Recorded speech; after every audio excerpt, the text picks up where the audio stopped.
Hello, bienvenue dans notre nouveau numéro de The Rhapsody TV Show, qui est le dernier du mois de mai, intitulé « Être formé par la parole », tiré de Jean chapitre 2, verset 6, de la version CEV qui dit « Si nous disons que nous lui appartenons, nous devons suivre l'exemple de Christ. » Les commentaires du pasteur dit « Il y a l'éducation de l'esprit humain, mais il y a aussi la formation de l'esprit humain. » Dans ces derniers jours, à travers le ministère de la parole et de l'esprit, nous formons le peuple de Dieu à être témoins efficaces.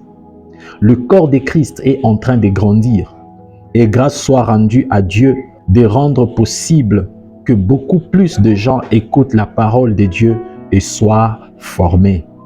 C'est semblable au fait de regarder de nouveau-nés grandir. Cela suscite une sorte d'excitation dans les parents en voyant leurs enfants traverser les différentes étapes de la croissance. À un certain niveau de la croissance, tout ce que les parents sont supposés faire est de donner les instructions, les orientations, les supervisions et les directions requises.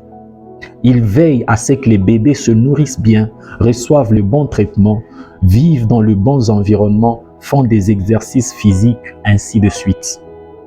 Mais quelque temps après, à travers l'observation, les bébés commencent à parler et à essayer d'agir comme le parent. Comme ça, ils sont élevés.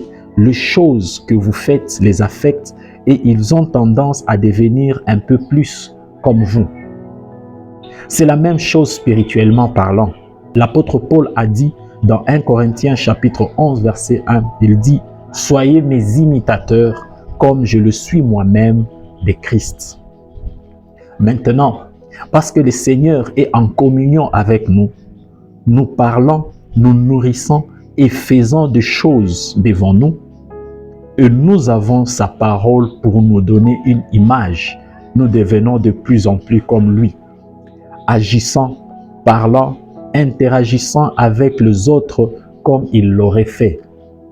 La Bible dit, de ton enfance, tu connais les saintes lettres qui peuvent te rendre sage à salut par la foi en Jésus-Christ.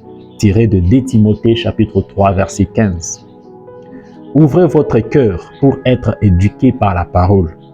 Recevez avec humilité l'amour, l'espérance, la foi, la puissance, la prospérité, la vérité, la force, la santé de l'esprit et du corps que la parole vous apporte. Embrassez la parole qui est capable de vous rendre sage au salut par la foi en Jésus-Christ. Alléluia! Quelle merveilleuse rhapsodie aujourd'hui. La dernière partie de cette rhapsodie, c'est même le tout, le cœur de cette rhapsodie. On nous dit que nous devons ouvrir notre cœur pour éduquer notre vie par la parole de Dieu. Notre cœur, c'est le centre de la réception de la parole de Dieu. Alors vous allez faire cette prière après moi. Vous allez dire, cher Père, ma vie est l'expression de tout ce que Christ est. Je le dévoile au monde aujourd'hui à travers mes pensées, mes paroles, mes actions. Le monde voit Jésus dans mes yeux. Je leur démontre de l'amour indéniable. Sa vie divine est manifestée en moi. Je vis dans la croissance de la vie divine et de mon origine en Christ, tout en sachant que sa sagesse, son habileté et sa puissance fonctionnent en moi et à travers moi, au nom de Jésus. Amen. Notre étude approfondie aujourd'hui est de 2 Corinthiens chapitre 3 verset 18, Actes chapitre 20 verset 32 et 2 Timothée chapitre 3 verset 16 à 17. Merci beaucoup d'avoir suivi ce numéro de la Rhapsodie aujourd'hui. Vous pouvez nous suivre sur nos pages de réseaux sociaux, sur KingsChat, sur YouTube, sur Facebook ainsi que sur YouCos. Surtout, n'oubliez pas d'en parler, c'est le plus important. Que Dieu vous bénisse et à la prochaine. Peace.